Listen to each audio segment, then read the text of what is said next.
Bom dia a todos aí, acho que já está começando a gravação. A aula passada, não sei se vocês perceberam, teve um problema da própria Google, né? Então, acho que foi no meio da nossa aula aí, caiu. A gente estava fazendo os exercícios e um deles era para entregar, né? Eu suspendi a entrega porque ficou um pouco confuso, mas ficam os 4 exercícios aí para vocês fazerem, tá? Da aula passada. Eu vou até projetar aqui o calendário, se vocês lembram, se vocês estão vendo aqui, só para relembrar.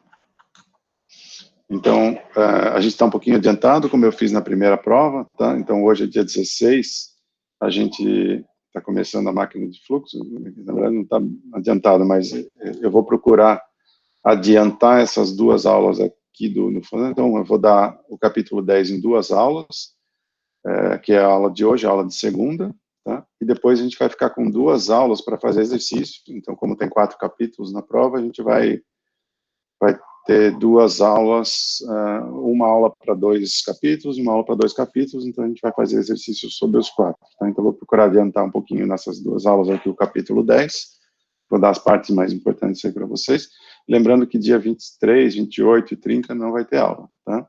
Então, não se esqueçam disso, mas eu aviso também na segunda, tá? Então, se ficou alguma dúvida aí dos exercícios do capítulo 9, hoje, depois que a gente encerrar a aula, a gente pode tirar, ou naquelas 2 aulas de exercícios que a gente vai ter logo no começo do ano, a gente também vai ver mais coisas sobre o capítulo 9, tá? Hoje, então, a gente vai ver o capítulo 10, são máquinas de fluxo, que é uma aplicação também ligado com aquilo que a gente já viu no capítulo 4 e capítulo 8, tá? Então, vamos falar um pouquinho por quê. A gente vai dar o foco principalmente aí na parte de bombas, turbinas, tal, que eu acho que é o mais útil para vocês, tá? Depois eu vou também explicar por que aí ao longo da aula de hoje. Então, máquina de fluxo são dispositivos, né, que realizam trabalho sobre um fluido, ou que extraem trabalho de um fluido, né, que a gente pode também falar trabalho por, ou potência, né, a gente pode estar tirando a potência, colocando potência. Então, a gente pode aproveitar a movimentação do fluido para extrair esse trabalho, essa potência que a gente tem, né, ou energia, a gente pode também chamar assim, ou a gente pode usar uma máquina de fluxo para movimentar o fluido e para adicionar trabalho ao escoamento, ou energia, né. Para mecânica dos fluidos 1, lembrando que a gente está ainda em fluidos incompressíveis, né? Então, a gente vai tratar hoje, no capítulo 10, apenas das bombas, ventiladores, turbinas, esse tipo de coisa, todas as máquinas, considerando que o número de Mach é abaixo de 0,3 e que a gente pode considerar esse escoamento como incompressível, tá? Isso não vale, então, para algumas situações, tipo turbina do avião, coisa do tipo, o escoamento é muito alto, e a gente vai ter um escoamento compressivo, que isso a gente vai ver em McFlow 2, tá bom? Então, o foco que a gente vai ver aqui é transferência de energia para o fluido ou do fluido, principalmente em elementos rotativos, que a gente tem vários tipos de máquinas de fluxo, a gente vai focar em algumas. Eu vou dar a teoria rapidamente, porque o nosso foco aqui também não é projetar uma máquina de fluxo, certo? Eu vou apenas explicar da onde vem essa extração de energia, ou como a gente usa a movimentação do fluido para extrair energia, né? Mas a gente não vai detalhar o escoamento, né? Isso também vocês poderiam fazer a partir do que a gente vai ver em McFlow 2, mas também não é muito dado em McFlow 2. Aí vocês vão ter a base para fazer isso no futuro, se precisarem, tá? Para projetar uma máquina de fluxo. Mas a gente não vai fazer isso aqui, porque a gente tem 2 aulas para ver tudo, e eu vou focar na coisa que é mais importante, tá? Aqui só para motivar, né, tirei do livro aí a movimentação de turbomáquinas no mundo é mais de 400 bilhões de dólares, então é uma coisa bastante utilizada, envolve bomba, turbina, ventilador, compressor, vários desses tipos, né? E envolve vários conhecimentos técnicos, mas a gente vai focar aqui no fluido, que é o foco do nosso curso, né? Tem várias classificações de máquinas de fluxo, tal, eu vou passar por alguma delas, né? A gente chama de máquinas de deslocamento positivo a variação de volume devido à movimentação de fronteira, que não é foco do nosso curso. Por exemplo, bomba com cilindro, pistão, bomba com engrenagem, né, óleo de carro, isso daí a gente não vai estudar muito aqui, que o nosso foco é mais estudar bombas, turbinas, tal, para movimentação de fluido, tá? Principalmente o que a gente vai ver aqui no curso. Tem máquinas dinâmicas também, que a gente chama, que são turbomáquinas, direcionam o fluxo com lâminas ou pás fixadas num elemento rotativo. Esse, sim, vai ser um pouco do nosso foco aqui, né? Então, por exemplo, qualquer máquina de fluxo que tem uma pá, que vai girar a partir da movimentação do fluido, ou a gente vai girar a pá para movimentar o fluido, esse é o nosso foco aqui, tá? E existem vários tipos também, né? Principalmente classificadas aí como fluxo radial ou axial, ou seja, se o fluido entra na direção da rotação aí, ou se ele entra ortogonalmente aí a direção, né? Então a gente vai tem esses dois tipos de máquinas de fluxo, embora para a gente aqui não vai fazer muita diferença isso, porque a gente vai focar de novo, como a gente está fazendo em MacFlu 1, na análise integral, né? A gente não vai estudar o que tem dentro de uma máquina de fluxo, eu vou apenas explicar para vocês. A gente vai focar numa máquina de fluxo como um elemento integral, naquele mesmo foco que a gente vem vendo nos capítulos 4, 8, 9, que é ao saber as condições de entrada e saída dessa máquina de fluxo, eu consigo saber o que aconteceu lá dentro. Tá? Então, exemplos aí, né, bombas, né, escoamento líquido até pastoso, ventiladores, que a gente vai movimentar gás ou vapor com um pequeno aumento de pressão, sopradores, né, também, com aumento de pressão um pouquinho mais forte, aí, mais moderado, e até compressores, onde eu tenho um grande aumento de pressão. Esses são exemplos, né. A gente vai focar aqui nas bombas, que é o principal mercado, bombas e turbinas, né. Então, só para dar alguns exemplos, eu vou dar alguns exemplos, falar um pouco sobre os tipos, né, de máquinas de fluxo que a gente tem, falar um pouco da onde vem o ganho de energia aí que a gente tem no processo, né, ou como a gente vai usar a energia, mas isso eu vou passar relativamente rápido, tem bastante detalhe no capítulo, mas depois a gente vai focar realmente no estudo de bombas e turbinas, ou seja, como a gente projeta uma bomba e turbina para um escoamento. Por exemplo, se eu quiser, está muito ligado ao que a gente viu lá no capítulo 8, né? Se eu quiser, por exemplo, aumentar a energia de um escoamento de um determinado valor, ou se eu quiser que eu tenha um escoamento numa tubulação de determinada vazão, tal, como é que eu projeto uma máquina de fluxo para isso? Então, esse é o nosso foco aqui no curso. Então, alguns dos exemplos aqui são esses exemplos aqui, por exemplo, né, que eu tenho sempre, nas máquinas de fluxo que a gente vai estudar aqui, a gente tem sempre uma pá, né, como a gente está vendo aqui, um rotor, uma carcaça, o fluido vai entrar e vai movimentar essa pá, e ao movimentar essa pá, ele vai gerar energia, né? Ou o contrário, né? Eu vou girar a pá através de uma energia elétrica, por exemplo, e com isso ele vai movimentar o fluido, né? E aí tem várias nomenclaturas, então o nosso foco aqui, como não é projetar a bomba em si, a gente não vai estudar muito isso, a gente vai ver que a gente vai focar na entrada e na saída da bomba, tá? Aqui eu vou até pular um pouquinho. Eu tenho turbina de impulsão e turbina de reação, né? Lá era a bomba, né, que eu estou falando um pouquinho mais da turbina. A turbina de impulsão é aquela que é acionada por um ou mais jatos livres de alta velocidade. De reação, a parte da pressão ocorre externamente às pás. Vou dar um exemplo aqui, por exemplo. Então, essa aqui, por exemplo, é uma turbina onde eu estou saindo um jato d'água aqui. Essa é a mais conhecida possível, quem já foi em sítio, essas coisas, fazendo aquela roda d'água, por exemplo, é um exemplo, né, aproveitando a movimentação de um rio, de um riacho, para girar uma pá, e girando essa pá ele vai gerar energia. Essa é a máquina de fluxo mais antiga e mais simples de estudar, né? Então, eu teria que estudar como é que essa movimentação do fluido vai gerar a pá. De novo, nosso foco aqui não é estudar, por exemplo, os detalhes da máquina de fluxo, eu poderia estudar quantos desses elementos seria útil para ter o máximo rendimento da bomba, qual o formato disso, tudo, mas isso não é muito o nosso foco aqui, tá?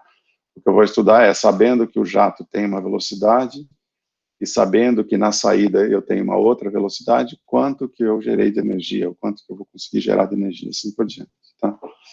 Aqui são outros exemplos, hein? Eu vou passar meio rápido por isso, mas lógico que se tiverem qualquer dúvida, me parem, tá? Que eu estou mais classificando. Depois o foco nosso aqui vai ser estudar realmente da forma integral, tá? Então, análise de turbomáquina, em geral, a gente vai estudar a vazão, né? A gente quer informação sobre vazão, sobre a variação de pressão, torque e potência. São os principais elementos que a gente vai focar aqui no curso, né? Ou seja, se eu tenho a vazão antes e depois, a pressão antes e depois, e a potência que aquela máquina gerou, ou que a gente quer gerar, assim por diante, esse é o nosso foco aqui, tá? Análise de um volume de controle finito, aí da forma integral, tá? E tem informação detalhada, que não é foco nosso aqui, né? Seria, por exemplo, aquilo que eu estava falando, qual é o melhor ângulo da pá, qual é o meu melhor perfil de velocidade e tal. Aí eu teria que entrar no detalhe da pá, fazer um estudo de controle infinitesimal, estudar detalhes aí que não é muito nosso foco. Vocês vão ter condições de fazer isso com o que a gente vai ver em MacFlu 2, embora também isso a gente não vá ver lá, tá? Mas aí, se precisar um dia, com o que vocês vão ver em MacFlu 2, vocês têm condições de fazer isso, tá? Então, só para entender da onde vem, né, o ganho aí de energia, a melhor maneira de fazer isso é estudando aqui a lei de conservação de quantidade de movimento angular. Por quê, né? Porque a gente vai através, por exemplo, se eu tiver um elemento aqui com as nossas pás, né? É um elemento bem simples, né?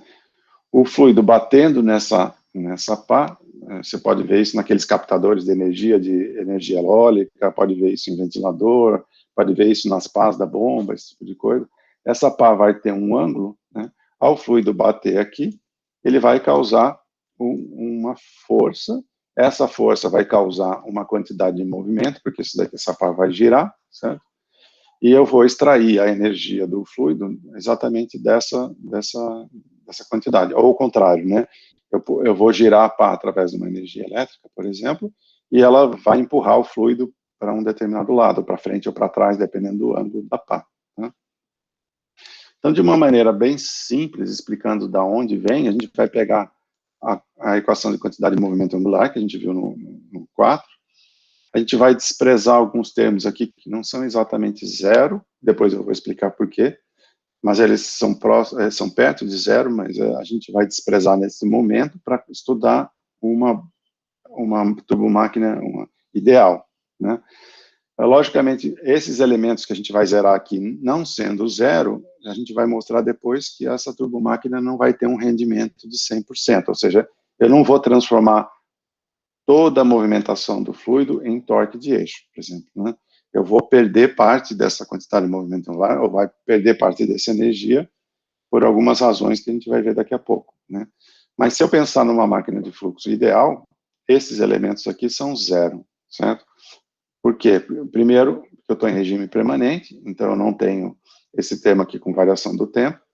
Como eu estou pegando um volume de controle fixo, eu não vou ter esse outro elemento aqui, porque aqui, lembrando que a quantidade de movimento angular devido à ação da gravidade, aqui com volume de controle fixo, isso não vai acontecer. Eu não tenho variação de volume de fluido ali dentro daquele volume que eu estou estudando. E esse daqui a gente vai considerar zero, embora ele não seja zero. Esse daqui sim vai dar um rendimento da bomba não 100%, tá? Considerando que as forças de superfície podem ser desprezadas numa primeira aproximação, né? Eu não tenho força de superfície aqui na entrada e na saída do meu volume de controle. Isso daqui não é exatamente zero, isso daqui vai fazer com que a gente vá perder um pouco do rendimento da bomba, tá? Outra coisa, logicamente, que faz perder o rendimento da bomba é a própria rotação aqui do sistema, né, que eu vou perder por atrito, essas coisas eu vou perder um pouco. Então, eu vou juntar todas essas pequenas coisas aí no estudo de rendimento da bomba, que a gente vai para a bancada e estuda. Nós vamos pensar primeiro, como a gente fez no capítulo 4, uma turbomáquina ideal, onde o torque de eixo vem exatamente da variação de quantidade de movimento angular do sistema, tá? Ou o contrário, né? Ao introduzir um torque de eixo no sistema, numa bomba, eu vou causar quantidade de movimento angular que vai movimentar o fluido, tá? Então, eu vou ficar com a equação da quantidade de movimento angular bem simples, onde eu vou igualar esse torque de eixo a essa variação de quantidade de movimento angular. Então, lembrando que essa variação de quantidade de movimento angular, ela é dada sob a superfície de controle, e eu vou captar a quantidade de movimento angular que está entrando e a quantidade de movimento angular que está saindo. Então, num estudo ideal aí, integral, se eu captar a velocidade na entrada e na saída, eu consigo saber quanto que eu tenho condições de gerar de torque de eixo e de potência. ou o contrário, né? Dado o torque de eixo, eu sei quando eu tenho condições de aumentar de velocidade. É isso que é o nosso foco aqui. Tá? Então, a análise detalhada do fluxo máximo, ou turbomáquina, eu vou passar meio rápido, só para chegar numa fórmula, que é a fórmula que a gente vai usar lá na frente no rendimento das bombas, tá? Mas não é nosso foco, eu não vou cobrar isso na prova de vocês, tá?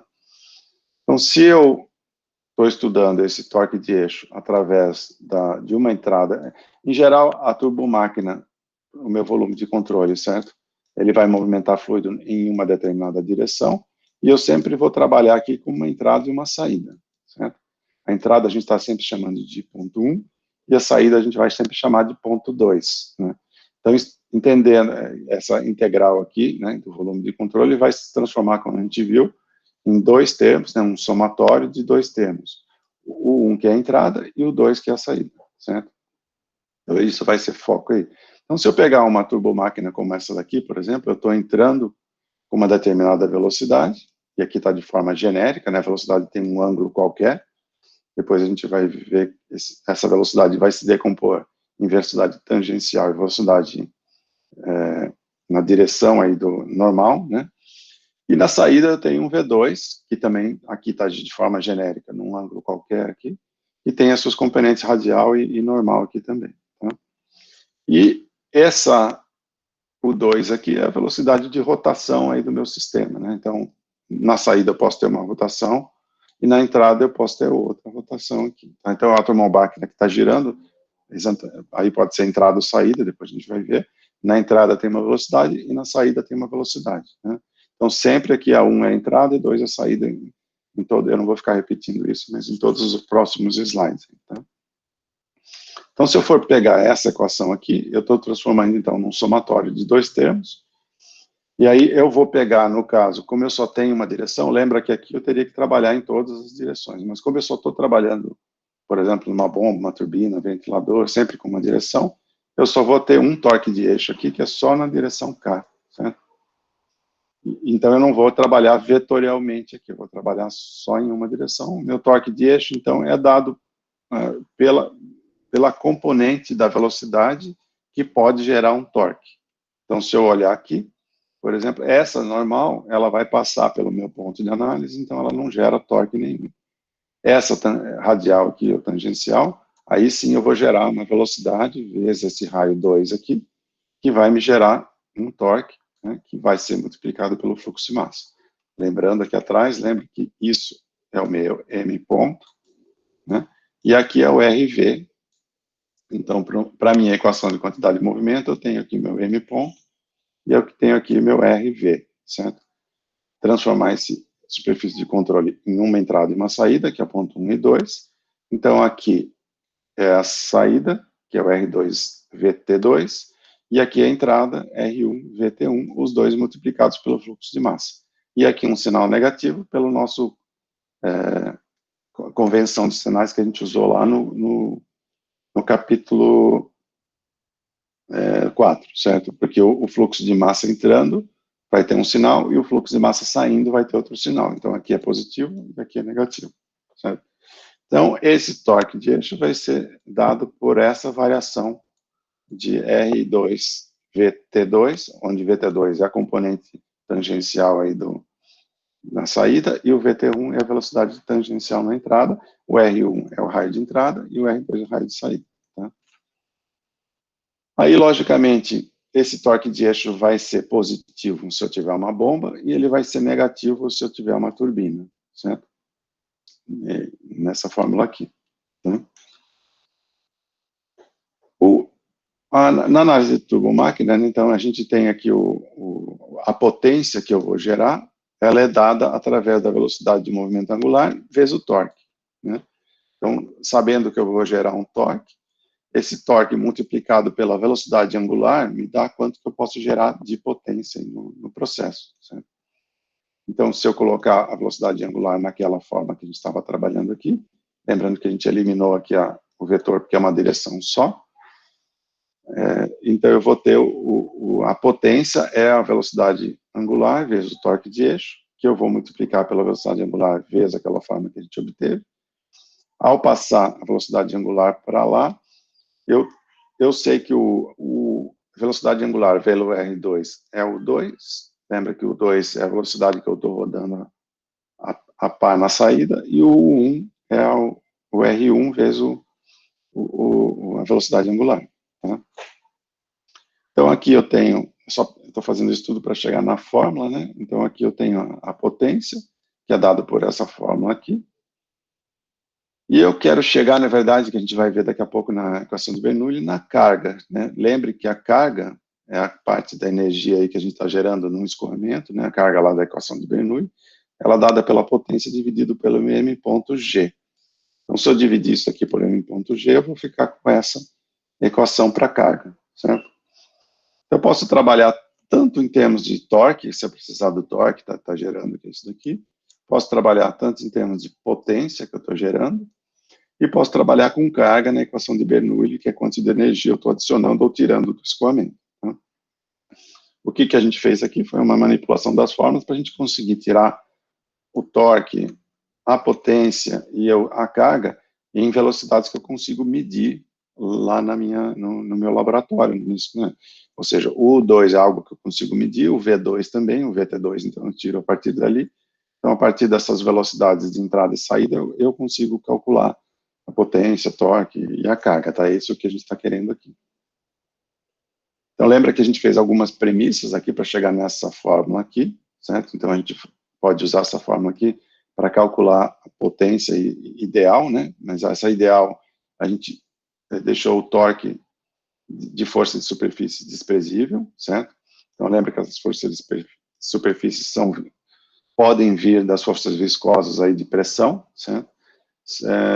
Na verdade, elas não são desprezíveis, isso que vai fazer, é um dos elementos que vai fazer com que a gente não tenha um rendimento 100% aí, ou seja, que a minha turbina, a minha bomba não seja ideal, como a gente viu na fórmula do slide anterior. A gente assumiu que o escoamento de entrada e saída são tangentes aí às pás, para fazer esse escoamento uniforme na entrada e na saída. Isso nem sempre acontece também, principalmente na saída. Na entrada até é uma consideração razoável, na saída eu vou ter um escoamento mais turbulento e menos uniforme. Então, a turbomágica real, tudo isso é muito difícil de medir, certo? Então, o que a gente faz, em geral, a gente vai para a bancada experimental e comparar o desempenho daquela bomba e comparar com essa forma que a gente acabou de ver. Fazendo um paralelo com o que a gente viu no capítulo 4 e no capítulo 8, lembra que no capítulo 4, a gente viu a equação de Bernoulli. E no 8, a gente viu que a equação de Bernoulli não é ideal e que a gente precisa adicionar perda de carga no sistema. Aqui vai ser semelhante, né? Essas seriam as equações para uma turbomáquina ideal, mas na prática a gente tem uma turbomáquina que não é ideal, né? Então a gente vai considerar essas perdas em bancadas experimentais, a gente consegue medir isso e saber o rendimento da bomba, assim por diante, né? E a gente vai estudar bem isso, estudado em bancada, mostrando que esse rendimento da bomba, essas perdas, esse tipo de coisa que vai acontecer aqui, ela vai ser variável conforme eu mudo a operação da bomba, a vazão que está passando pela bomba, assim por diante, tá? Então, é isso que a gente vai ver daqui a pouquinho. Bom, aqui eu só pus o exercício para a gente ver o desenho daquela bomba que a gente estudou lá na entrada e saída, né? Então, aqui estou dando um exemplo de uma turbomáquina, onde o fluxo entra por essa direção aqui e sai nessa direção aqui, certo? Então, se vocês quiserem ver um exemplo de aplicação dessas fórmulas aqui, vocês podem ler esse exemplo 10.1 que está no livro, que é uma bomba centrífuga ideal, né, onde, estou assumindo que eu não tenho perda nenhuma, eu tenho um raio de entrada, estou entrando com um fluxo aqui, e estou rodando essa bomba, saindo com fluxo tangencialmente aqui. Então, vocês podem dar uma estudada nisso daqui e aplicar essa fórmula, eu consigo aplicar diretamente para calcular o torque por aqui, a potência ou a carga. Tá? E aí a gente estuda aqui como é que fica. Na entrada, eu não vou ter nada, né, de componente tangencial aqui. Se vocês olharem essa fórmula, a minha velocidade de entrada aqui, vocês vão ver no exercício, é normal. Então, esse termo tangencial aqui vai para zero, né? no exercício, né? Então, aqui eu não tenho nada, eu vou só gerar na saída, e isso a gente vai, vocês podem olhar o exercício, vocês entenderiam como é que é a potência gerada da bomba, né? Mas o que a gente vai fazer aqui agora é estudar, através dessa forma, estudar a aplicação de bombas, ou seja, como é que eu uso bombas, turbinas e turbomáquinas aí em escoamentos, tá? Então, essa parte inicial foi só para dar uma ideia, falar que tem vários tipos de turbomáquina, a gente vai estudar alguns deles, dar a fórmula da turbomáquina ideal, que é essa daqui, que a gente vai usar algumas vezes, né? E focar agora na aplicação dessas turbomáquinas e os escoamentos, tá? Vai ser, né, relativamente parecido com o que a gente viu no capítulo 8, mas lá no capítulo 8 o nosso foco era estudar escoamentos, onde eu tinha escoamentos em tubulações, escoamentos internos, né? E o foco lá era estudar o escoamento em si. Aqui o nosso foco é estudar a turbomáquina, como é que eu projeto uma turbomáquina para um determinado escoamento, como é que eu uso uma turbomáquina para um determinado escoamento para atingir um determinado objetivo, tá? Então, vamos lá. Para isso, a gente vai começar a relacionar aqui a fórmula de potência com a carga, né, que a gente vai toda hora tá perguntando potência com carga. Por quê? Porque a carga é o que a gente vai estudar lá no escoamento, né? Então, lembra que a gente vai focar de novo na equação de Bernoulli, onde a carga é a energia mecânica do meu escoamento, né? E aqui, como a gente vai estudar a energia mecânica na entrada e saída de bombas, a gente vai sempre usar esses termos, né? Sucção e descarga, que são os nossos pontos de entrada e saída, né? A sucção é a entrada e a descarga é a saída. Então, a carga de uma turbomáquina é dada para a energia mecânica, a diferença de energia mecânica que eu tenho entre a saída e a entrada, certo? Lembrando que eu tenho bombas e turbinas aí na nossa classificação, né? Esse termo pode ser positivo ou negativo, conforme eu tenha uma turbomáquina com HP negativo ou positivo, tá? Para transformar essa carga em potência, eu vou usar sempre essa fórmula. Então, guardem essa fórmula aqui, que a gente vai usar toda hora que estiver pedindo a potência da bomba, né? Ou que estiver estudando o rendimento da bomba aí, que a gente vai ver daqui a pouquinho, né? Como é que eu transformo a carga em potência? A carga multiplicada pela vazão, pela massa específica e pela gravidade, ela vai ser transformada em potência, certo? Eu estou transformando, então, energia mecânica em termos de carga em metros, em potência, tá? Então, lembra que a gente estudou agora há pouco lá, o máximo teórico que eu posso gerar de potência na minha bomba, a gente tinha visto lá atrás, é a rotação da bomba vezes o torque de eixo, certo? Então, se eu conseguir medir o torque de eixo de uma bomba e a rotação da bomba, essa seria o máximo possível, né, o máximo teórico aí se eu tivesse uma turbomáquina ideal, né? E se eu for para uma bancada de laboratório e meço a carga na saída e meço a carga na entrada e faço essa diferença vai ser a minha carga transformada em potência, eu tenho a minha entrega, certo? Que é quanto de efetivamente eu consigo entregar de potência daquela turbomáquina.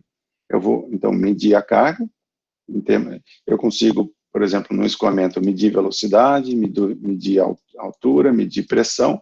Se eu consigo, na bancada de laboratório, ter esses três termos, ou seja, um medidor de pressão, uma medida de vazão e uma medida de altura, eu consigo medir a carga na saída, na entrada, consigo, através das propriedades do fluido, da vazão, da gravidade, medir a entrega de potência, e aí eu tenho a potência e consigo calcular o rendimento da bomba, dividindo isso por quanto que essa bomba poderia estar entregando, que é o máximo teórico se aquela bomba fosse ideal. Se ela não tivesse nenhuma perda, tivesse todas aquelas premissas aqui que a gente simplificou aqui no processo, certo?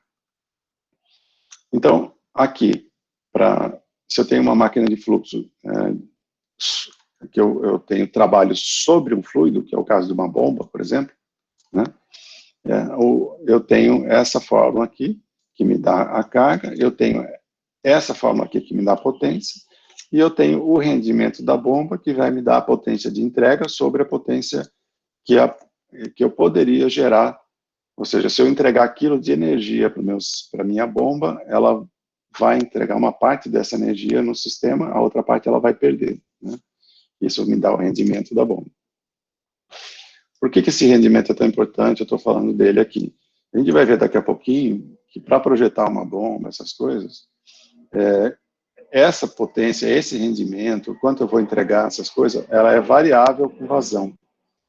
Para vazões muito baixas, eu tenho alguns tipos de perda, que a gente vai estudar daqui a pouquinho, e para variáveis muito altas, eu tenho outros tipos de perda que vão acontecer, né? Então, a gente vai ver daqui a pouquinho que eu tenho, para cada tipo de bomba, eu tenho uma faixa ideal de trabalho, onde o rendimento da bomba é próximo do máximo, né? Se eu começasse a me afastar muito daquela vazão ideal, como a gente vai ver daqui a pouquinho, eu começo a trabalhar na bomba em potências, em rendimentos muito baixos, e aí o ideal seria usar um outro tipo de bomba para aquelas condições.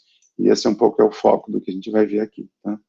Então, por isso que eu estou focando aqui nessa potência, nesse estudo da carga e descarga e no rendimento, tá?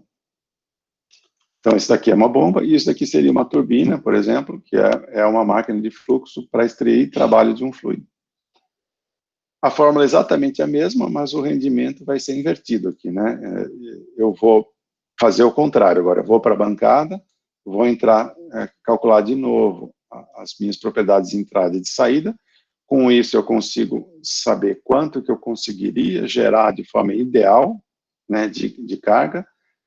Por exemplo, se eu tiver uma turbina que está usando, né, a altura de um fluido para movimentar as pás de uma turbina, essas pás de uma turbina vão gerar em ômega T, então é quanto eu consigo gerar efetivamente de potência do meu sistema, certo?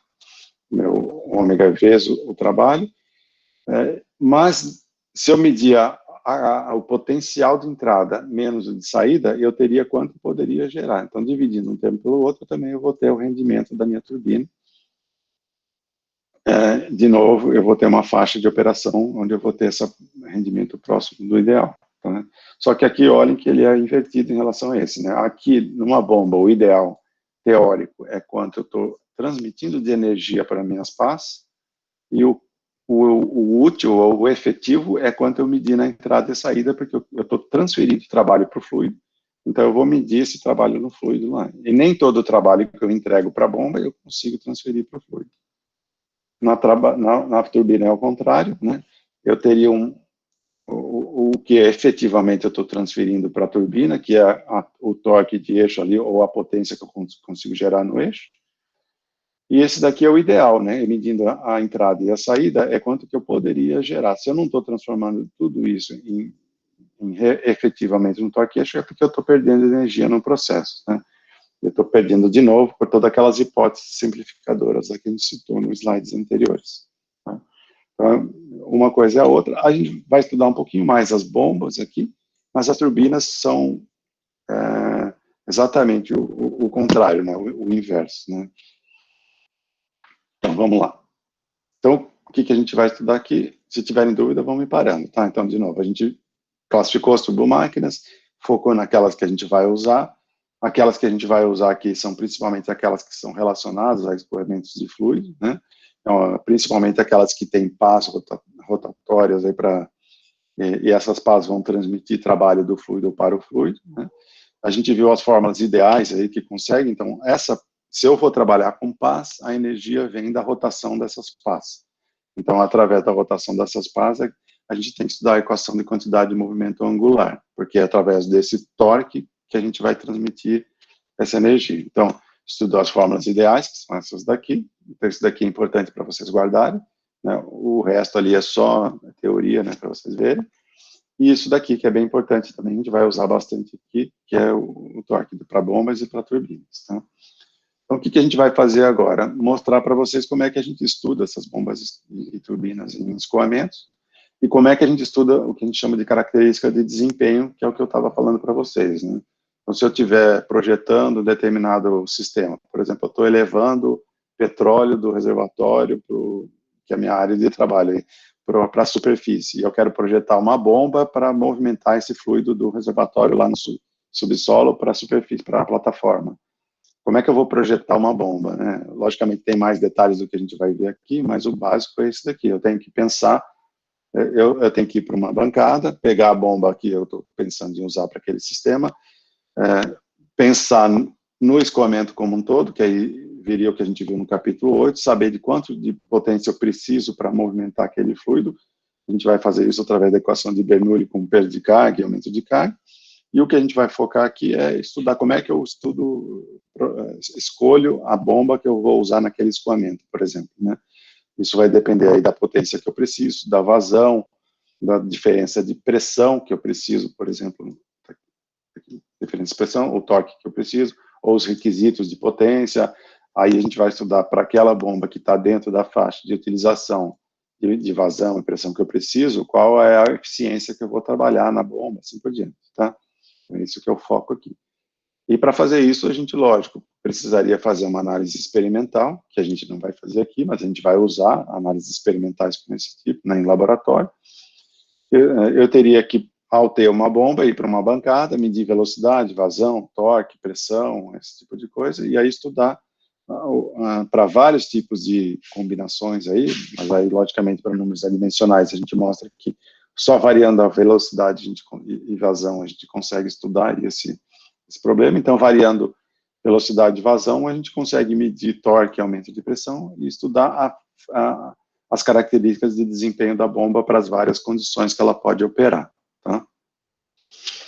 Vamos fazer isso através de um exercício, que eu acho que é mais fácil de entender através do exercício, e pegar exatamente o estudo de uma bomba numa bancada, pegar um exemplo parecido com aquele que a gente fez, que eu falei para vocês. Então, não é petróleo de subsolo, mas é uma água que eu estou pegando de um tanque inferior aqui e bombeando para uma altura maior, jogando para um tanque maior. Então, se eu quiser, por exemplo, estudar as características de desempenho dessa bomba aqui, eu posso construir uma bancada desse tipo e estudar para vários tipos de rotação aqui da bomba, quanto que eu estou mudando as características do escoamento, ou seja, eu vou medir a pressão de sucção, vou medir a pressão de descarga, vou medir vazão, e eu vou construir uma tabela como essa aqui, que a gente está vendo aqui do lado, medir as alturas, tal, de entrada e saída, e eu consigo construir essa, que a gente chama de a curva de característica de desempenho dessa bomba,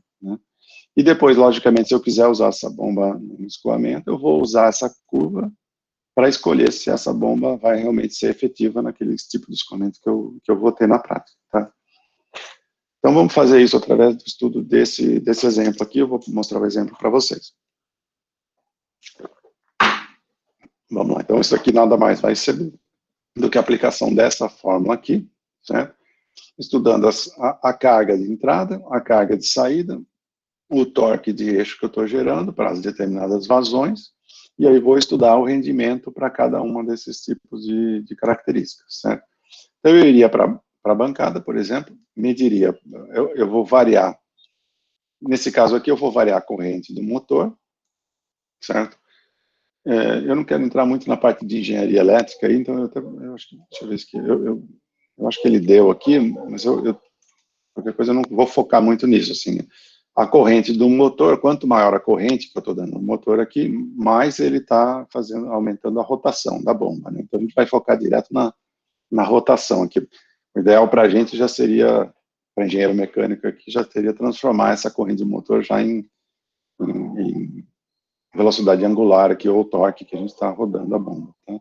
Mas ele tem uma fórmula que vem lá da engenharia elétrica que transforma essa corrente de motor naquela variável que a gente precisa para a fórmula, tá? Mas ao aumentar aqui a corrente, né, eu vou aumentar a vazão desse escoamento aqui, como a gente está vendo aqui, certo? E ao aumentar a vazão, eu vou medir a pressão de sucção e vou medir a pressão de descarga, certo? Então, logicamente, o meu objetivo é bombear o fluido, né, da sucção para a descarga, certo? E, logicamente, então, a pressão de sucção vai ser menor do que a pressão de descarga, certo? Eu estou medindo já aqui a pressão manométrica, tá? Eu estou mostrando aqui, então por isso que ela é negativa aqui, ou seja, para causar uma movimentação aqui, ela vai ter que...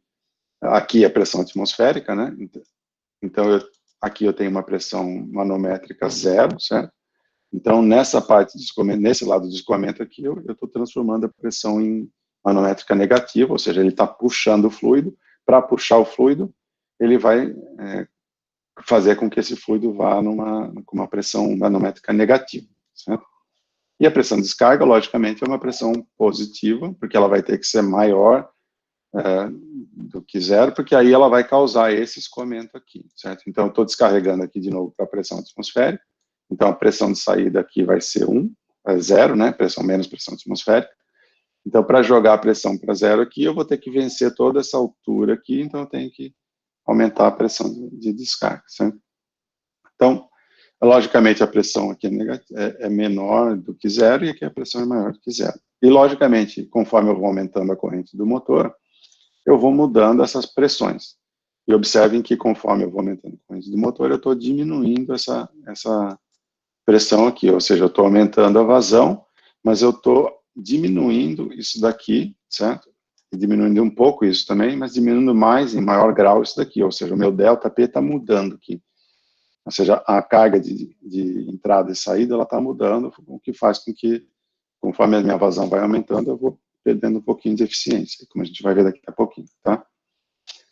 Então, vamos lá, ele dá todas as condições, temperatura, pressão, velocidade, dá aqui as condições do motor, né, fator de potência, isso daqui poderia até dar direto, mas ele está mais mostrando aqui que o que eu faço, na verdade, para aumentar a rotação da bomba é aumentar a corrente do motor. Aí teria que mexer lá no botãozinho, aumentar a corrente e aumentar a rotação, tá? Então, vamos lá. Então, eu vou usar a forma que a gente falou para vocês, vou transformar essa potência, essa carga medida aqui em potência, primeira coisa, né? E eu vou usar essa fórmula aqui para calcular o rendimento da bomba nas diferentes condições. De novo, eu vou transformar a carga de entrada e saída aí em escoamento permanente, escoamento uniforme na entrada e na saída, velocidade em 1 vai ser igual à velocidade em 2, logicamente, porque o diâmetro é igual. Para conservação de massa, eu não poderia ter velocidade diferente, né? E todas as alturas de carga aqui são corrigidas para a mesma elevação. Logicamente, como eu tenho a carga aqui em altura também, eu vou corrigir tudo para uma elevação padrão aí de escoamento. Isso nada mais é do que eu escolher uma carga de mesma elevação, tá? Bom, se a velocidade 1 é igual à velocidade em 2, esse termo aqui vai cancelar, certo? Então, eu vou ficar com a carga e descarga aqui com os termos de pressão e os termos de gravidade, tá? Aqui eu estou multiplicando por G, para deixar o G para fora aqui, para depois cancelar com esse G aqui de fora, né? E vou ficar com a diferença de pressão sobre ρ mais GZ, diferença de pressão mais GZ, que é o P2 menos o P1, que são esses P1 e P2 de entrada e saída aqui, tá? Considerando que eu estou corrigindo para a mesma elevação aqui, designando por P1 e P2, tá? Então, ao medir o P1 e P2, eu já estou corrigindo a altura aqui, como a gente está mostrando, tá? Então, como é que eu vou corrigir a altura, né? O P1 é a pressão de sucção mais o ρGZ, que é a ρGZ da sucção aqui que eu estou medindo, né?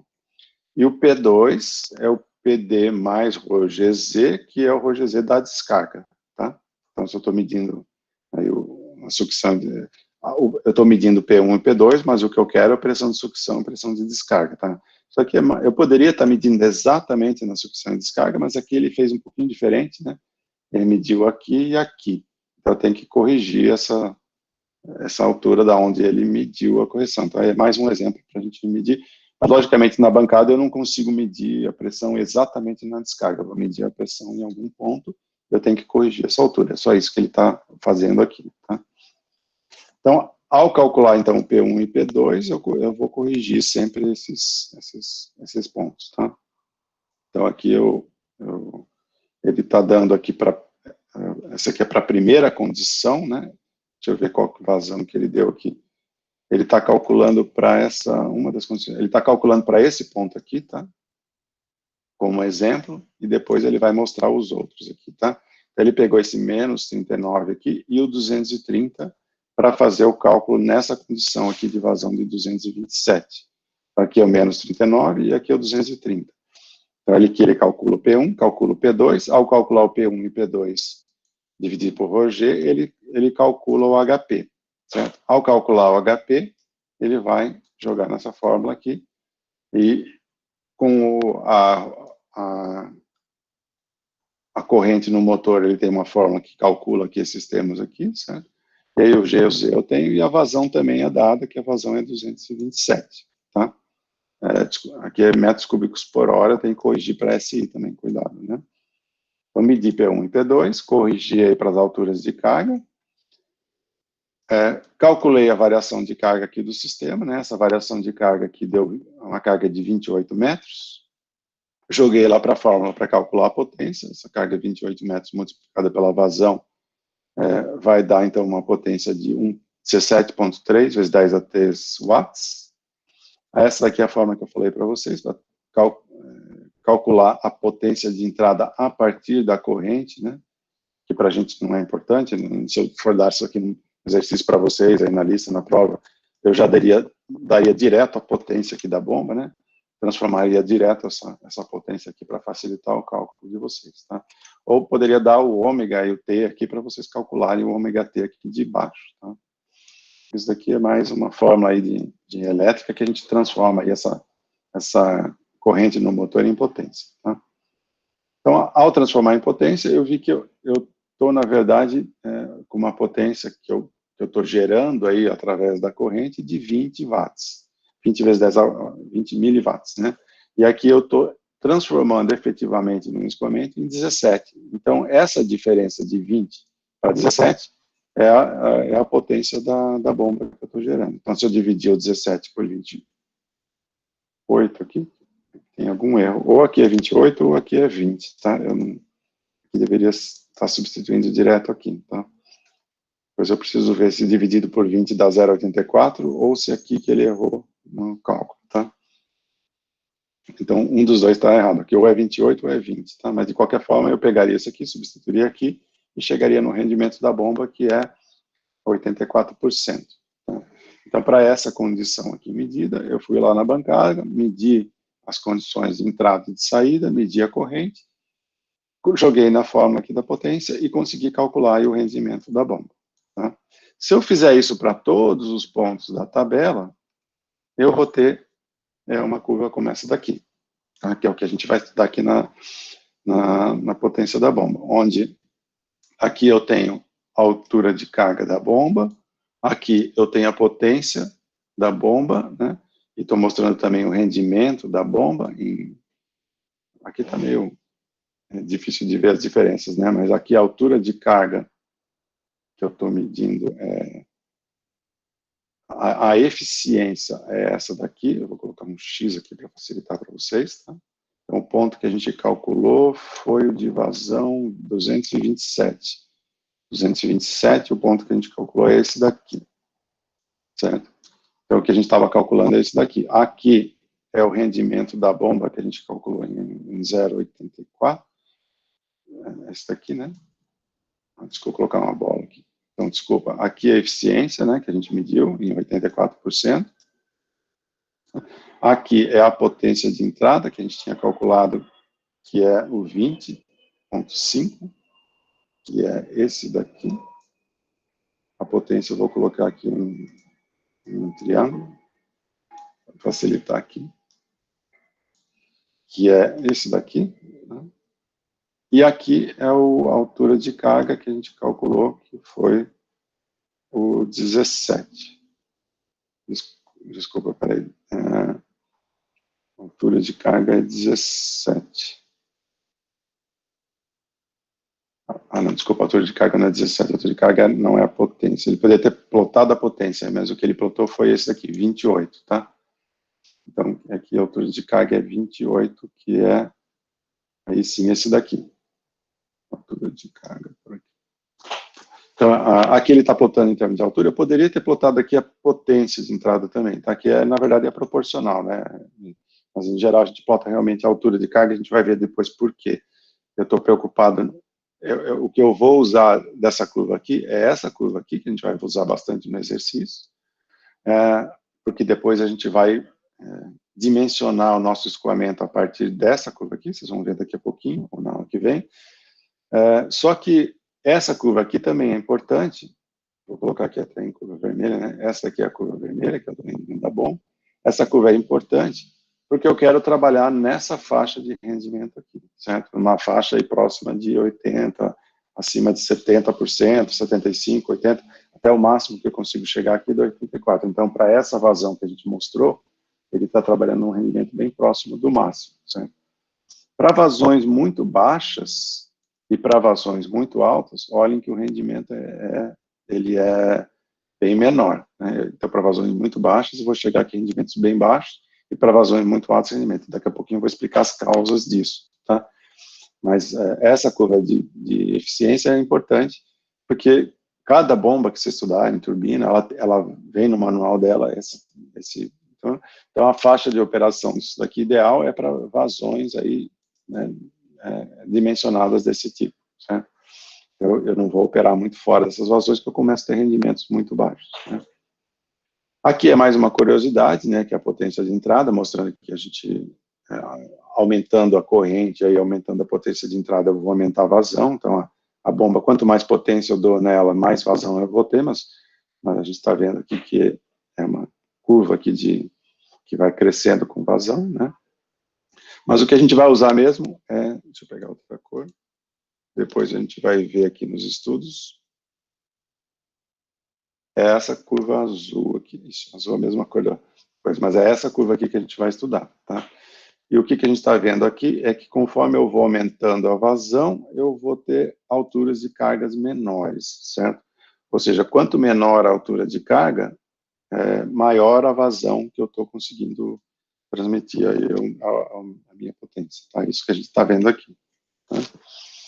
Então, é isso que a gente vai estudar daqui a pouquinho. A gente vai mostrar que a operação dessa bomba vai ser uma intersecção dessa curva aqui da altura de carga com uma outra curva que a gente vai ver, que é a curva de quanto eu vou trabalhar efetivamente. Eu vou estar buscando esse ponto de operação aqui, como a gente vai ver daqui a pouquinho.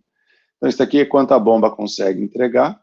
Isso aqui é uma curva que a gente vai ver daqui a pouco, que é quanto que o fluido precisa para escoar, certo? Então, numa situação como essa daqui, a bomba está entregando mais potência do que eu estou gastando lá no meu escoamento. Essa daqui é a mesma equação que a gente viu no capítulo 8 lá.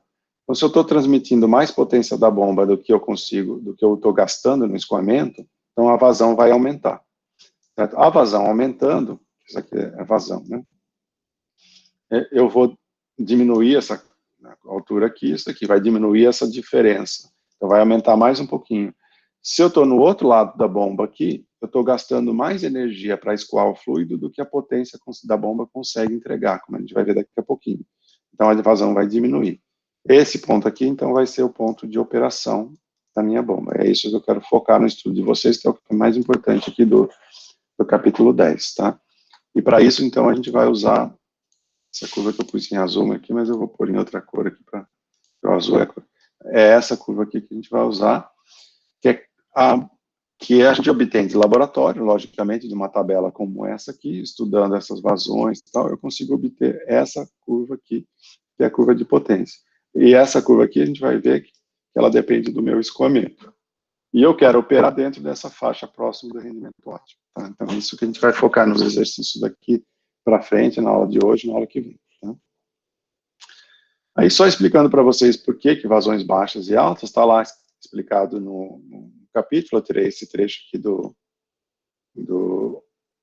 próprio livro, né, para vocês estudarem, né? O aumento de pressão é máximo na condição de bloqueio, aí, que, logicamente, o máximo possível, né, é vazão volumétrica zero, que é essa condição aqui, né? Aqui eu estou bloqueando totalmente o meu escoamento, zero de escoamento, né? O aumento de pressão da bomba decresce permanente quando a vazão é aumentada, né? Então, quanto maior a vazão, maior o aumento de pressão que eu tenho, né? pode comparar isso com a curva experimental linear, visto na equação 10.8. Depois a gente vai ver isso aqui também, né? A potência de entrada requerida aumenta com o aumento de vazão, como eu já falei, e a eficiência da bomba é zero na condição de bloqueio, que é a condição de vazão zero, e ela vai subir até o máximo quando ela começa a cair a partir daí, né? Que esse máximo é perto do ponto onde a gente estudou lá na vazão de 227, né? Depois ela vai cair. Por que ela é menor para vazões mais baixas, né? Para vazões mais baixas, conforme o fluido vai ficando mais baixo, uma das causas é que se eu tiver uma vazão muito baixa, o fluido ele recircula, por exemplo. Então vamos supor que eu estou bombeando esse fluido para cá, né? O mouse aqui, tá aqui. Eu estou bombeando o fluido, né, nessa direção aqui. Se eu tiver uma vazão muito baixa, a gravidade vai trazer o fluido para baixo, de volta, certo? Em vazões muito altas, a gravidade é muito pouco significativa comparado com o aumento de pressão, então eu vou ter, o fluido todo vai estar escoando. Quando eu começo a baixar a vazão, a gravidade vai começar a querer jogar o fluido para baixo, e se o fluido começa a ir para baixo e recircular, eu tenho um rendimento de potência que vai diminuindo, né?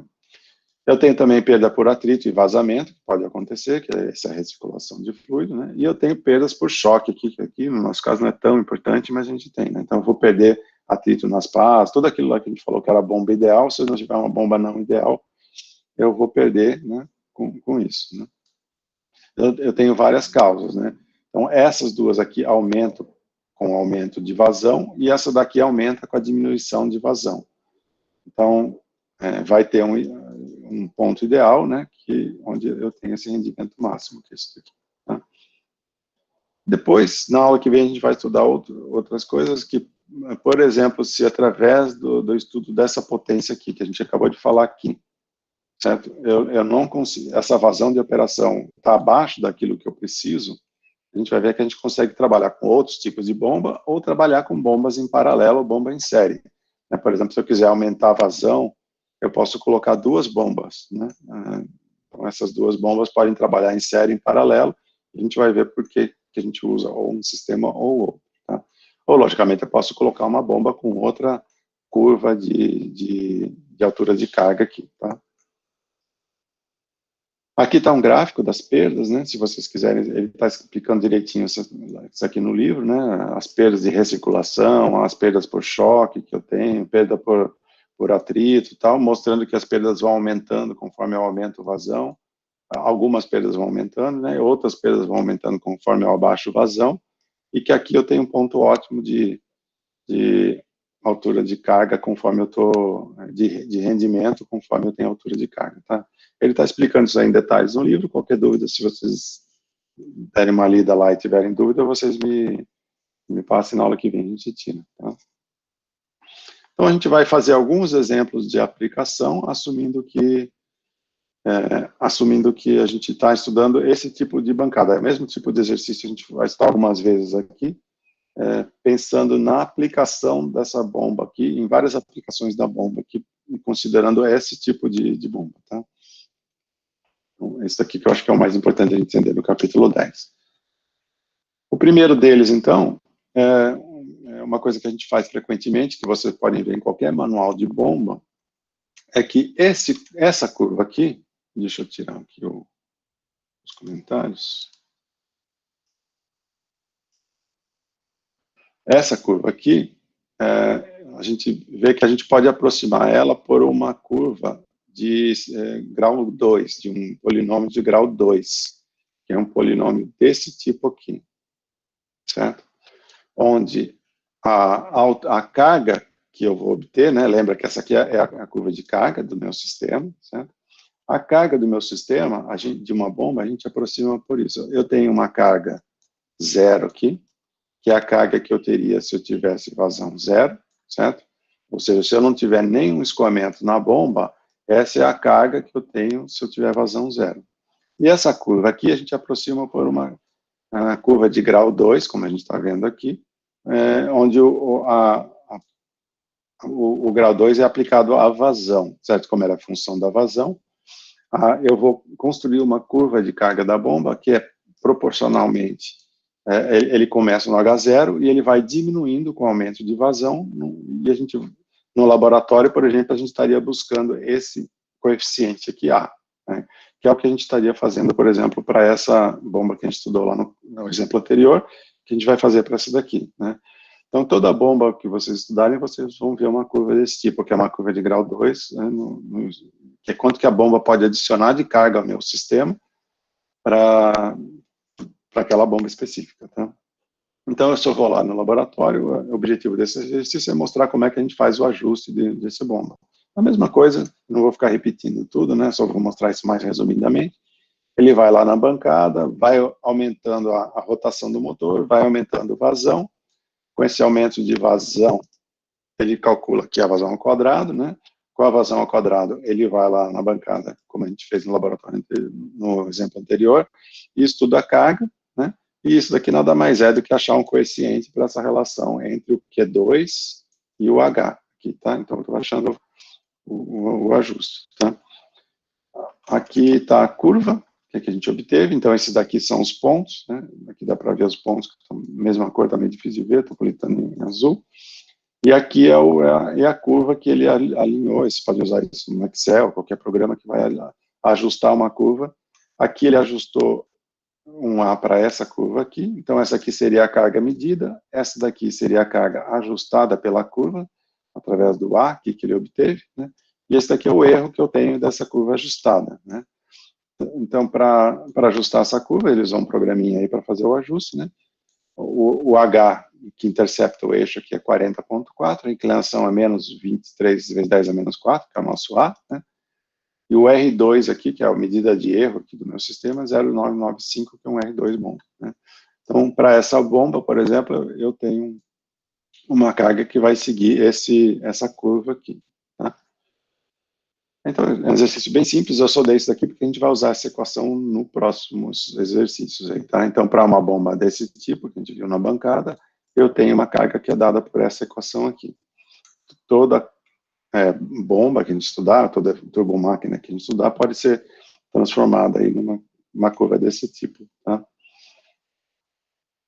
Aqui ele está falando, daqui a pouquinho, então a gente vai usar essa equação aqui para o outro exercício, tá? Aqui ele só está dando um pouquinho falando um pouquinho do desempenho da bomba, das coisas, isso aqui eu já adiantei um pouco para vocês, né? Tem várias cargas de bomba. Aqui ele está mostrando alguns exemplos de carga diferentes para diferentes diâmetros de rotores, né? Que eu tenho, mostrando que eu posso mudar a altura de carga, por exemplo, se eu mudar o diâmetro do rotor, né? Eu tenho 3 curvas diferentes para diâmetros diferentes. Logicamente, aumentar o diâmetro do rotor é aumentar o tamanho dessa bomba aqui, né? Então, se eu mudar as características geométricas dessa bomba, logicamente eu vou mudar a curva da bomba, né? Então, aqui ele está mostrando que, conforme eu vou aumentando o tamanho da bomba, eu aumento essa curva de carga aqui da bomba, ou seja, eu consigo transmitir mais carga se eu tiver uma bomba maior aí, né? E aí o ponto de eficiência dessas bombas aqui vai estar mostrado aqui, né? É o ponto que eu vou trabalhar. Logicamente, eu quero trabalhar próximo desse ponto de eficiência máxima, né? Aqui ele está mostrando de novo a mesma coisa para diferentes eficiências, tá? Conforme vai ficando, logicamente a eficiência vai mudando conforme eu mudo o tipo de bomba aqui, né? Então ele está mostrando essas curvas pontilhadas, a eficiência de 70%, 80%, 60% para as diferentes bombas aqui, diferentes diâmetros de rotor, mostrando que para essa daqui o máximo é nesse ponto aqui. Tá? Então, aqui, por exemplo, eu poderia usar um diâmetro de rotor diferente, mas eu estou trabalhando com uma eficiência maior ou menor. Eu poderia estar trabalhando numa vazão diferente, mas eu estou trabalhando também numa vazão melhor, né? Então, para esse tipo de bancada, para esse tipo de experimento, aqui ele está dando essas curvas, que esse daqui seria o máximo possível que eu consigo extrair de potência, que é algo próximo daquele 84 que a gente viu aqui, certo? Estaria até um pouquinho maior aqui, mas próximo daí do 84% de eficiência. Se eu trabalhar com outros diâmetros, com outras vazões, outras condições de operação, eu vou sempre diminuindo em relação a esse 0,84. É isso que ele quis mostrar comentando esses dois gráficos aqui. Tá? A gente não vai focar muito em turbina aqui, a gente vai fazer alguns exercícios aí depois, na aula que vem, mas a turbina é tudo ao contrário da bomba, né? Então, logicamente, a fórmula é ao contrário, o rendimento é ao contrário, como a gente viu, né? Invertido, eu estou extraindo o trabalho em vez de jogar trabalho, mas aqui ele está pegando um exemplo aqui, mostrando aquela, lembra que eu dei para vocês a linha de energia, ali, a linha piezométrica e tal. Eu estou transformando essa carga que vem da altura de fluido aqui até a descarga da bomba aqui, rodando isso daqui, mostrando que a linha de energia que eu vou transformar aqui, ela é proporcional a essa altura dos fluidos, tal, né? Então, a gente vai fazer um exercício mostrando exatamente isso, né? Conforme a gente vai rodando essa máquina aqui, que pode ser aquela máquina que a gente viu lá no exemplo, né? Rodando as pás dessa máquina aqui, com velocidade. Eu vou transformar isso daqui em rotação, e vou transformar isso daqui em torque, ou em potência, ou em carga, né? E aí a gente consegue medir essa carga através dessas linhas de energia, linha piezométrica, por isso que a gente normalmente trabalha aí com as cargas em metros, né, que é o H maiúsculo, tá? E aqui ele está plotando a carga máxima que eu poderia gerar, né? Uma carga máxima seria o ideal, essa máxima diferença de altura entre o nível do reservatório aqui e o nível de entrada da bomba, né? Uma parte eu vou perder, porque eu tenho que transformar isso em energia cinética, né? E uma parte eu vou perder ao longo do caminho por atrito, esse tipo de coisa, entrada da bomba, assim por diante, tá? Esse aqui seria o exemplo daquela turbina de impulsão que a gente viu. E aí a mesma coisa, eu não vou focar, que é tudo igualzinho, tem uma H máxima, tem o ideal, eu tenho uma real que eu vou medir, aqui a diferença da ideal para real, eu teria um rendimento máximo aqui que eu vou trabalhar, um rendimento máximo ideal e real aqui que eu vou trabalhar. Se eu for na bancada, eu vou medir essas curvas aqui, né? Fazendo exatamente tudo ao contrário do que eu fiz. Eu botaria uma turbina na bancada, mediria a turbina para várias velocidades, poderia ir aumentando essa altura aqui e medindo a eficiência dessa turbina aqui para as várias condições, tá? Então, eu não vou dar muito turbina, porque é tudo ao contrário, a gente vai focar um pouquinho mais na turbomáquina aqui, tá? Aqui, de novo, um exemplo de turbina, onde eu estou gerando, né? Mas é o mesmo exemplo aqui. Aqui só mostrando por que é útil a gente trabalhar nas cargas em metros aqui, porque eu consigo visualizar esses escoamentos. Depois a gente vai ver que tanto para a bomba quanto para a turbina, a gente consegue visualizar em termos de altura quanto que eu estou ganhando, perdendo de carga aí da minha bomba, né? Então aqui é interessante por causa disso, eu consigo ver o máximo, eu consigo ver quanto que eu tenho de cinética, quanto que eu tenho de potencial, quanto que eu estou perdendo ao longo do caminho, que é quanto que essa linha de energia está caindo. Então a gente vai ver isso no exercício na aula que vem, tá? Vamos lá, eu vou só então definir aqui antes de fazer o exercício de bomba de novo. Então, só voltando atrás, né? A gente estudou as bombas, né? O foco de estudo de bomba é chegar nessa curva aqui, para aplicar essas fórmulas aqui que a gente viu, né? Principalmente essa daqui e essa daqui. E para a turbina, a gente faria tudo ao contrário, né? Então, para isso, a gente vai no bancada do laboratório, mede essas condições, extrai essa curva aqui, que a gente viu aqui no exercício, tá? Tá? Então, a gente vai trabalhar agora nos exemplos, né? Usar a nomenclatura que a gente usa para bombas aí, e mostrar como é que a gente usa essa curva de potência aqui da bomba, ou de carga da bomba, para dimensionar os nossos escoamentos, tá? Então, vou entrar com alguns termos que são importantes. O primeiro deles aí lembrando que a gente, para uma bomba, a gente tem a sucção e a descarga, certo? E a gente vai trabalhar aí com, eu vou explicar o que é cavitação e altura de carga de sucção.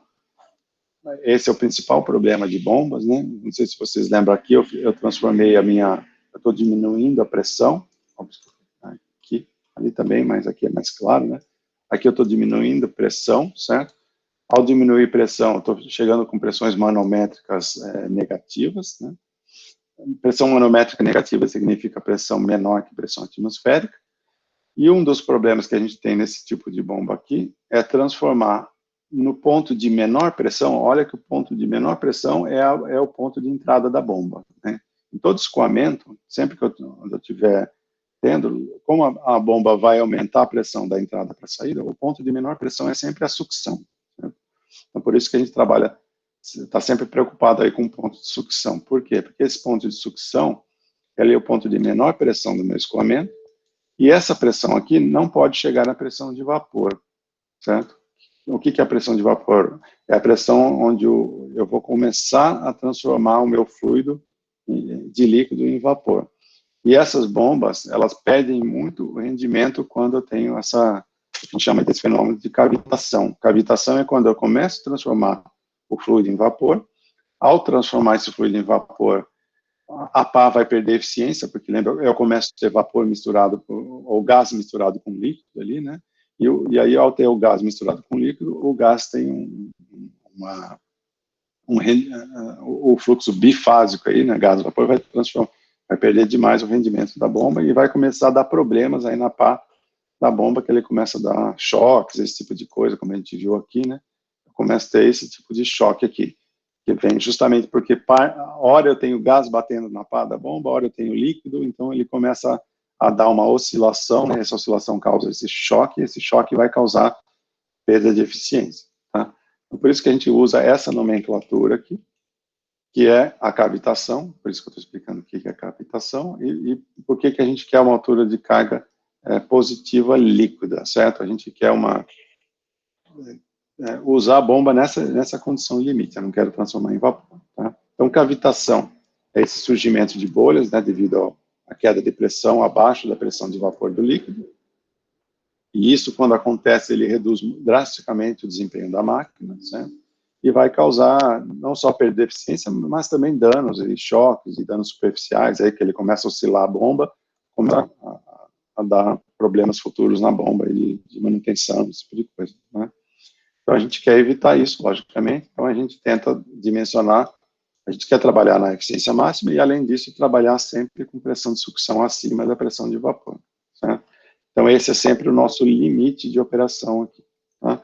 E, logicamente, como a gente não quer chegar nem perto desse ponto, a gente tem uma margem de segurança, né? Então, a gente coloca sempre uma margem de segurança. Eu quero chegar nesse limite, mais uma tolerância aqui em cima desse limite, tá?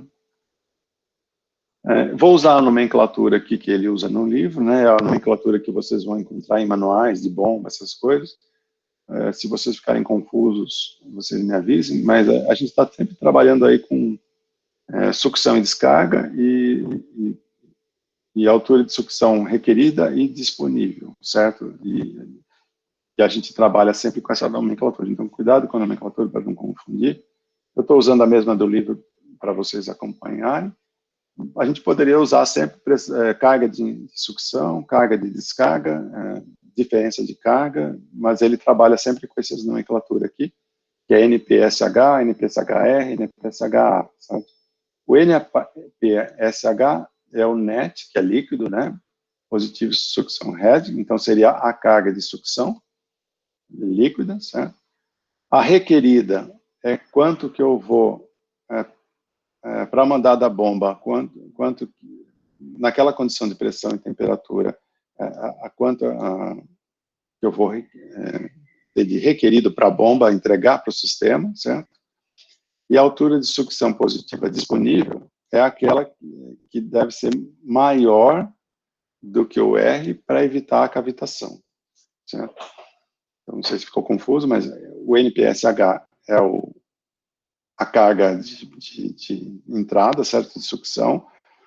A requerida é aquela que eu vou precisar para escoar o fluido aí, e a disponível é aquela que eu vou trabalhar para evitar a cavitação, certo? Daqui a pouco, acho que no exercício fica mais claro, se não ficou claro para vocês, certo? Então, o disponível aqui, que é o A, que é de available em inglês, né? Ele cai com o aumento de vazão, como a gente já viu na curva lá no exercício, certo? E o requerido aumenta com o vazão, que é as duas que a gente vai ver daqui a pouco, que é aquelas duas que a gente vai ver, que eu falei que a gente vai trabalhar sempre na intersecção dessas duas, certo? Então, o disponível é aquela que a gente entrega da bomba, certo? E o requerido é aquela que a gente precisa para movimentar o fluido. Quando a gente tiver a intersecção das duas, é que a gente vai trabalhar na nossa operação, tá?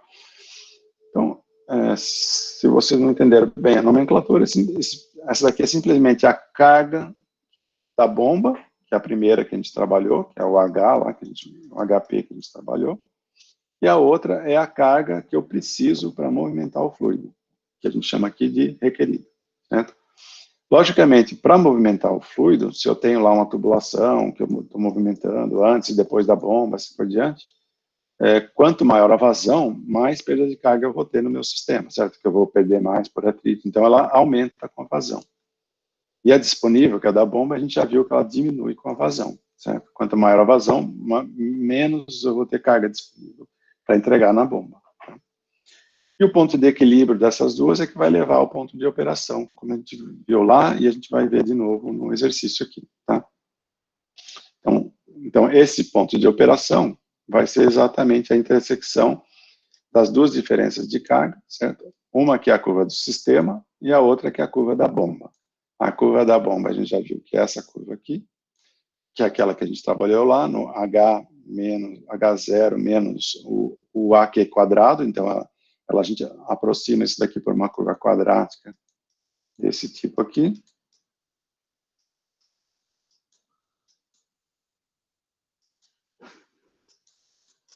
Certo? Então, cada bomba vai ter um H0 e um A diferente, certo? Que é essa curva aqui. E essa aqui é a curva do sistema, que é a azul, certo? Que é a curva que a gente vai trabalhar. E a gente vai aproximar também isso daqui por uma curva quadrática, que também tem uma vazão aqui, que a gente vai ver daqui a pouquinho o que é, certo? Então, no meu sistema, por exemplo, se eu tiver vazão zero, isso daqui vai ser exatamente a diferença de altura que eu preciso entregar no sistema. Então, por exemplo, se eu quiser levar um fluido de um tanque para outro tanque lá em cima, certo? E eu tiver uma altura aqui e uma altura aqui, essa altura aqui vai ser exatamente a diferença de alturas entre esses dois tanques. Por quê? Porque é quanto que o meu sistema precisa de mínimo para ser movimentado. Então, eu preciso de uma bomba que, no mínimo, me jogue essa altura de lá para cá. Só que se eu tiver uma altura muito próxima disso, a minha vazão vai ser muito próxima de zero. Ou seja, se eu colocar uma bomba de potência muito baixa aqui, eu vou jogar com uma vazão muito baixinha. Conforme eu vou aumentando a potência da bomba, né, eu vou aumentando a vazão e aumentando também a perda de carga. Então, essa perda de carga a gente vai ver daqui a pouco, que ela é também de grau 2 aqui. A gente já viu isso lá atrás no capítulo 8, né? Não sei se vocês lembram, mas a gente vai rever aqui, certo?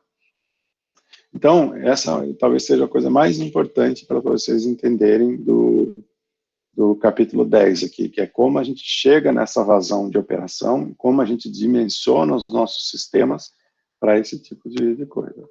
Então, essa é a curva do sistema em azul, essa é a curva da bomba em verde, esse é o ponto de operação em vermelho, e aqui em roxo é a eficiência da bomba, ou seja, a gente quer trabalhar perto dessa eficiência máxima da bomba, certo? Se o meu ponto de operação tiver uma eficiência muito baixa, significa que eu estou trabalhando em condições não ideais, tá? Só para dar um exemplo para vocês, na área que Anderson trabalhamos aí, se eu tiver lá uma plataforma de petróleo, eu vou levar lá, aqui tem o mar, né? Aqui eu tenho lá o petróleo, que fica lá no subsolo, e eu quero dimensionar, por exemplo, eu quero colocar uma bomba, seja no fundo do mar, seja na plataforma, que vai elevar esse petróleo de lá para cá. Então, o que é essa curva em azul? É toda a perda de carga que eu tenho para elevar esse petróleo daqui até a superfície, por exemplo. Então, ele considera, no mínimo, eu tenho que jogar esse petróleo lá para cima. Então, eu já tenho essa altura aqui, como esse mínimo necessário do meu sistema. Eu tenho que ter uma bomba que, no mínimo, eleve esse fluido lá do reservatório para a superfície, certo? Aí, o que eu preciso? Só que eu não vou querer jogar esse petróleo com uma vazão muito baixa. Então, se eu tiver uma bomba, eu vou começar a aumentar a vazão desse sistema aqui. Só que, ao aumentar a vazão, como a gente viu no capítulo 8, aqui eu tenho um canto de curva, uma entrada, eu posso ter uma válvula aqui, um choke, essas coisas, eu vou perder energia ao longo do sistema. Essa inclinação me dá, em azul aqui, me dá exatamente o quanto eu estou perdendo de energia do meu sistema, por atrito. E vocês, não sei se vocês lembram lá, as curvas no capítulo 20, que eram proporcionais à velocidade ao quadrado, que é proporcional à energia cinética. Como ela é proporcional à velocidade ao quadrado, ela é proporcional também à vazão ao quadrado. Por isso que essa curva aqui também é quadrática, certo? Então, a gente tem uma curva quadrática descendente para a bomba, uma curva quadrática ascendente aí para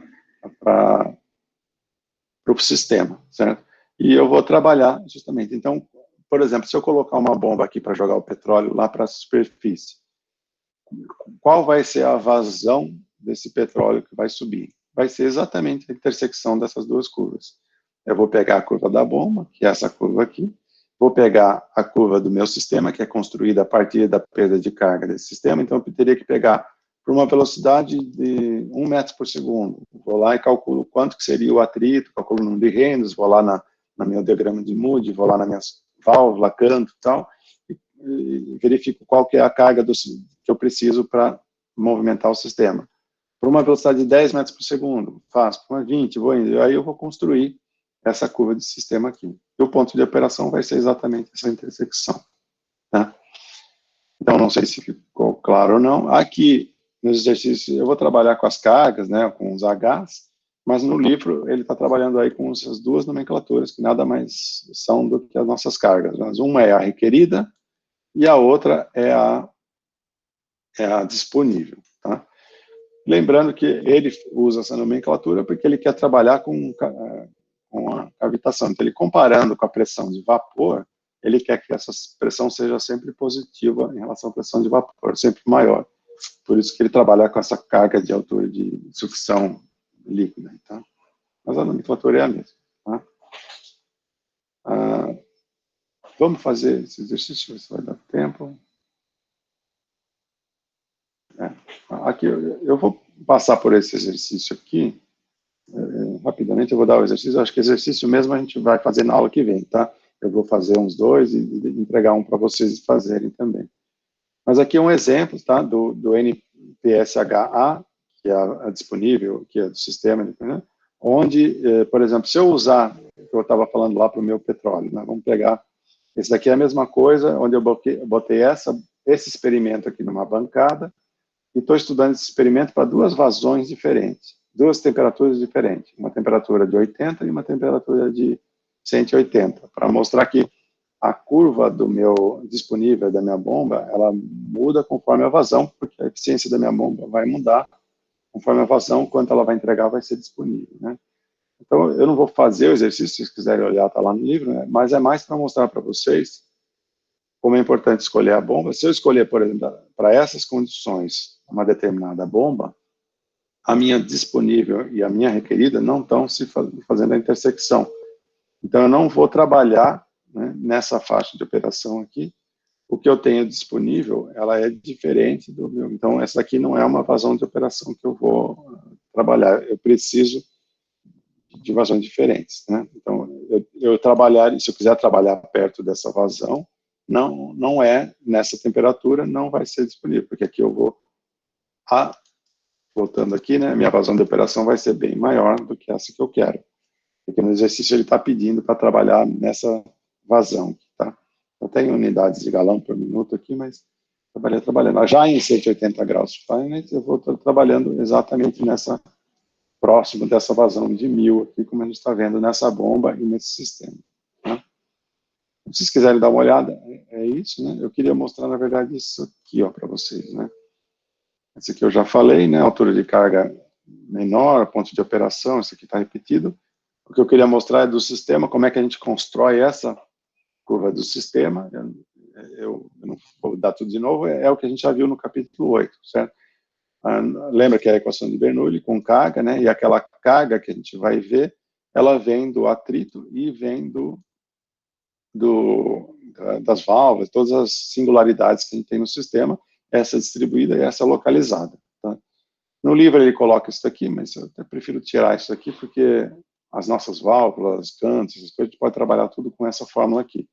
E na tubulação a gente trabalha sempre com essa daqui. Essa daqui a gente iria lá no diagrama de Moody, calcular o fator de atrito, e essa daqui a gente iria para nossas tabelas calcular o K. Então, por exemplo, se eu tiver lá o petróleo, que eu mostrei nesse exemplo aqui, eu teria que calcular toda a perda de carga do meu sistema, da minha entrada, do meu canto, da minha válvula, o outro canto aqui, a saída, assim por diante, e trabalharia lá na perda de carga do meu sistema. E a perda de carga do meu sistema, então, seria dado pela forma da equação de Bernoulli com a perda de carga, certo? E a bomba, iria colocar também na equação de Bernoulli, né, inserindo isso daqui. E aí eu teria o ponto de operação, que é exatamente dado pela equação do Bernoulli, que é esse ponto de operação aqui, certo?